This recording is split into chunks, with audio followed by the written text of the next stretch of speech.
3 سال میں تھوڑے سے لوگ مسلمان ہوئے، چوتھے سال میں اللہ تعالیٰ نے حضور کو حکم دیا اعلانیہ تبلیغ اسلام کا، سو بتایا کہ وَأَنذِرْ عَشِيرَتَكَ الْأَقْرَبِينَ، اپنے قریبی رشتہ داروں کو بلاؤ اور انہیں بلا کر انہیں اسلام کی دعوت دو۔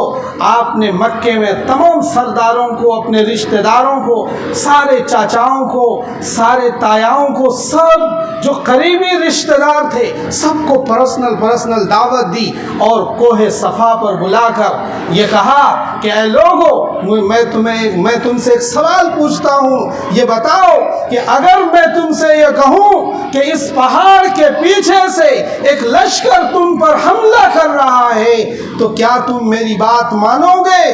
تو سارے مجمع نے کیا کہا کہ محمد، آج تک ہم نے تمہیں سچا ہی پایا ہے، اگر تم کہتے ہو کہ لشکر آ رہا ہے تو واقعی لشکر آ رہا ہے، پھر ہم تمہاری بات ماننے کے لیے تیار ہیں۔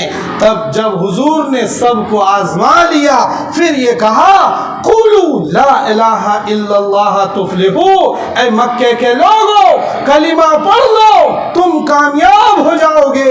اس اعلان کے بعد کیا تھا، مکے میں کوہرام مچ گیا۔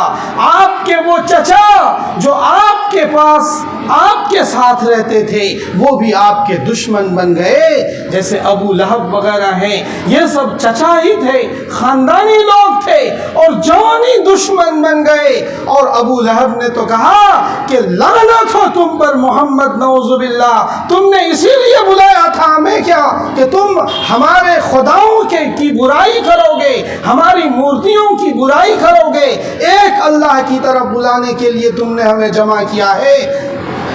لان تان کر کے وہ واپس ہو گیا۔ مکے میں کھلبلی مچ گئی، محمد نے نیا دین شروع کر دیا ہے، یہ کر دیا وہ کر دیا، میٹنگیں ہونے لگی۔ میٹنگ ہوتے ہوتے ایک دن سارا مکہ بے چین ہو گیا کہ اب محمد کا کیا جائے، روز کوئی مسلمان ہو جاتا ہے، روز کوئی ایمان کی طرف چلا جاتا ہے۔ وہ شکایت ابو طالب کے پاس لے جانے لگے، بار بار شکایت۔ ایک دن اپنے بھتیجے ابو طالب نے اپنے بھتیجے محمد کو بلایا، اور ان کے گھر پر ابو جہل کی ٹیم کے ساتھ سارا سرداران قریش موجود تھا۔ حضور ابو طالب کی چوکھٹ پر سامنے تشریف لائے، اور ابو طالب نے کہا کہ بھتیجا تم کس دین کی دعوت دیتے ہو؟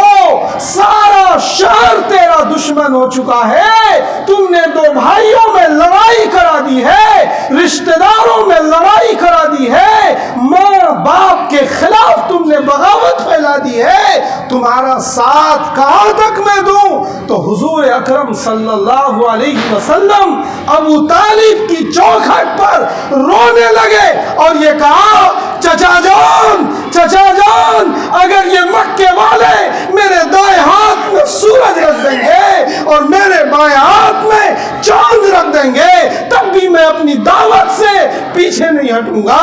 یہ میرے اللہ کا حکم ہے، میرے پروردگار کا حکم ہے۔ میرے پاس جبریل امین آئے، وہ فرشتہ جن کے 600 بازو ہیں، میں نے اصلی شکل میں جبریل کو دیکھا ہے۔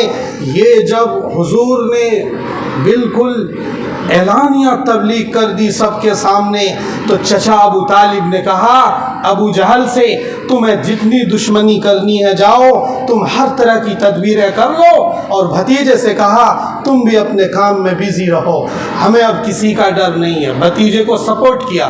کس کو سپورٹ کیا؟ بھتیجے کو سپورٹ کیا۔